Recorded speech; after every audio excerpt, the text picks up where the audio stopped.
ನನ್ನೆಲ್ಲ ಪ್ರೀತಿಯ ವೀಕ್ಷಕರಿಗೆ ನನ್ನ ಪ್ರೀತಿಯ ನಮಸ್ಕಾರಗಳು. ನಮ್ಮ ಚಾನಲ್ನ ಇದೇ ಮೊದಲು ನೋಡ್ತಾ ಇದ್ದೀರಾ ಅಂದರೆ ದಯವಿಟ್ಟು ಸಬ್ಸ್ಕ್ರೈಬ್ ಮಾಡ್ಕೊಳ್ಳಿ ಫ್ರೆಂಡ್ಸ್.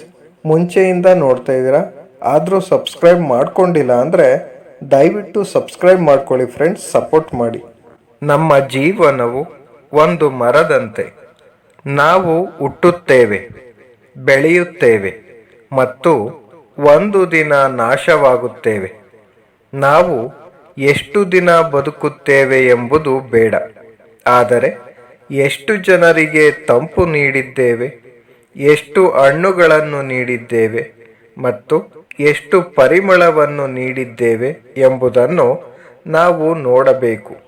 ನಮ್ಮ ಹುಟ್ಟು ಮತ್ತು ವಿನಾಶವು ಪ್ರಕೃತಿಯ ನಿಯಂತ್ರಣದಲ್ಲಿದೆ. ಇಲ್ಲಿ ಏನೂ ಸಿಗುವುದಿಲ್ಲ ಎಂದು ಎಚ್ಚೆತ್ತುಕೊಂಡು ನೋಡುವವನೇ ಬುದ್ಧಿವಂತ. ನಾವು ಸಾಧಿಸಲು ಹೊರಟಿದ್ದನ್ನು ಸಾಧಿಸಲಾಗಿದೆ. ಹಾಗಾದರೆ ಆಶ್ರಯವನ್ನು ಏಕೆ ಹುಡುಕಬೇಕು? ಆಗ ಮನುಷ್ಯ ನಿರ್ಗತಿಕನಾಗಿ ಅಸಹಾಯಕನಾಗಲು ಸಿದ್ಧನಾಗುತ್ತಾನೆ. ಆ ಅಸಹಾಯಕ ಸ್ಥಿತಿಯ ಹೆಸರು ಸನ್ಯಾಸ. ನೀವು ದೇವರನ್ನು ಧ್ಯಾನಿಸಿದಾಗ ಒಂದು ಹಂತದಲ್ಲಿ ನೀವು ಅವನ ಬಳಿ ಇರುವ ಅನುಭವವನ್ನು ಹೊಂದುವಿರಿ. ಅವರು ಬರಲು ಬೆಳಕಿನ ಪರಿಮಳವು ದಾರಿಯಾಗುತ್ತದೆ. ಸಂತೋಷವು ನಿಮ್ಮಲ್ಲಿರುವ ಅಥವಾ ನೀವು ಏನಾಗಿದ್ದೀರಿ ಎಂಬುದರ ಮೇಲೆ ಅವಲಂಬಿತವಾಗಿರುವುದಿಲ್ಲ.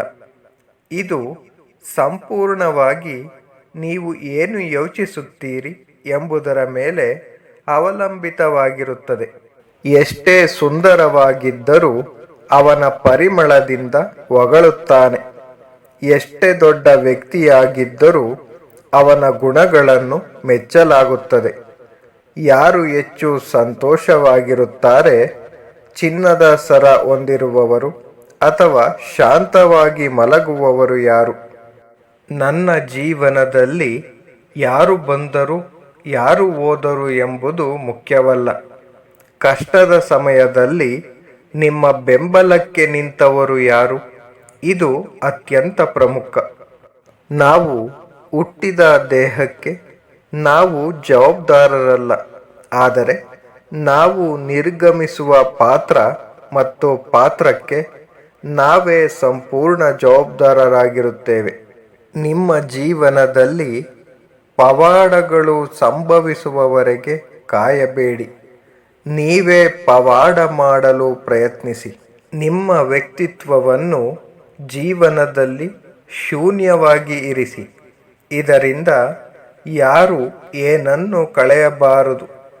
ಆದರೆ ನೀವು ನಿಂತಿರುವ ವ್ಯಕ್ತಿಯ ಮೌಲ್ಯವು 10 ಪಟ್ಟು ಹೆಚ್ಚಾಗುತ್ತದೆ. ಹೊರಗೆ ನೋಡಲು ಏನೂ ಉಳಿದಿಲ್ಲದಿದ್ದಾಗ ಮಾತ್ರ ಒಳಗೆ ನೋಡುವ ವಿದ್ಯಮಾನ ಸಂಭವಿಸುತ್ತದೆ. ನಮ್ಮ ಪದಗಳು ಕೇಳುಗನ ಮೇಲೆ ಯಾವ ಪರಿಣಾಮವನ್ನು ಬೀರುತ್ತವೆ, ಒಳ್ಳೆಯದು ಅಥವಾ ಕೆಟ್ಟದ್ದು ಎಂಬುದನ್ನು ಪರಿಗಣಿಸಿ ನಾವು ಎಚ್ಚರಿಕೆಯಿಂದ ಆಯ್ಕೆ ಮಾಡಬೇಕು. ಎಲ್ಲಿಯವರೆಗೆ ನೀವು ಇತರರನ್ನು ಮೆಚ್ಚಿಸಲು ಬಯಸುತ್ತೀರೋ ಅಲ್ಲಿಯವರೆಗೆ ನೀವು ಅಹಂಕಾರಿಗಳಾಗಿರುತ್ತೀರಿ.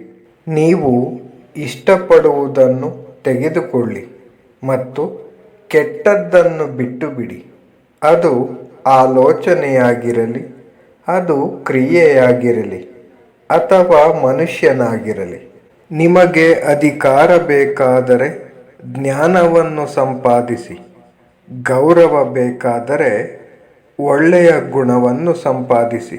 ಮನುಷ್ಯ ಕೋಪವನ್ನು ಪ್ರೀತಿಯಿಂದ ತಗ್ಗಿಸುತ್ತಾನೆ. ಪುಣ್ಯ ದುರಾಸೆಯಿಂದ ಪಾಪ, ದೇಣಿಗೆ ಮೂಲಕ ಮತ್ತು ಸುಳ್ಳು ಹೇಳಲು ಸತ್ಯದಿಂದ ಗೆಲ್ಲಬಹುದು. ನಿಮಗೆ ಯಾವುದೇ ಸಮಯ ಸಿಕ್ಕರೂ ಅದನ್ನು ಸದುಪಯೋಗಪಡಿಸಿಕೊಳ್ಳಿ. ನೀವು ಒಳ್ಳೆಯ ಸಮಯವನ್ನು ಹುಡುಕಿದರೆ ನಿಮ್ಮ ಇಡೀ ಜೀವನವು ಕುಸಿಯುತ್ತದೆ. ಆಸೆಗಳು ಮನುಷ್ಯನ ದುಃಖದ ಮೂಲ ಮತ್ತು ಧ್ಯಾನವು ದುಃಖದ ಅಂತ್ಯವಾಗಿದೆ. ಅಹಂಕಾರಕ್ಕೂ ಸಂಸ್ಕಾರಕ್ಕೂ ವ್ಯತ್ಯಾಸವಿದೆ. ಅಹಂಕಾರವು ಇತರರಿಗೆ ನಮಸ್ಕರಿಸುವುದರಿಂದ ಸಂತೋಷವಾಗುತ್ತದೆ ಮತ್ತು ಸಂಸ್ಕಾರವು ಸ್ವತಃ ನಮಸ್ಕರಿಸುವುದರಿಂದ ಸಂತೋಷವಾಗುತ್ತದೆ. ಆಲೋಚಿಸಿ ಮತ್ತು ಚಿಂತನಾಶೀಲವಾಗಿ ಮಾತನಾಡಿ. ನಾವು ಮೊದಲು ನಂತರ ತಪ್ಪು ಸಂಭವಿಸಿದೆ ಎಂದು ಅರಿತುಕೊಳ್ಳಿ. ನಂತರ ಯೋಚಿಸುತ್ತೀರಿ, ನೀವು ಏಕೆ ಮಾತನಾಡಿದ್ದೀರಿ? ಎಚ್ಚರಿಕೆಯಿಂದ ಯೋಚಿಸಿ. ಪದಗಳು ಎಂದಿಗೂ ತಪ್ಪಾಗುವುದಿಲ್ಲ. ಅತಿಯಾಗಿ ಯೋಚಿಸುವುದನ್ನು ತಪ್ಪಿಸಿ. ಅದು ನಿಮ್ಮನ್ನು ಒಳಗೆ ಟೊಳ್ಳಾಗಿ ಮಾಡುತ್ತದೆ. Thank you for watching friends. Please subscribe my channel.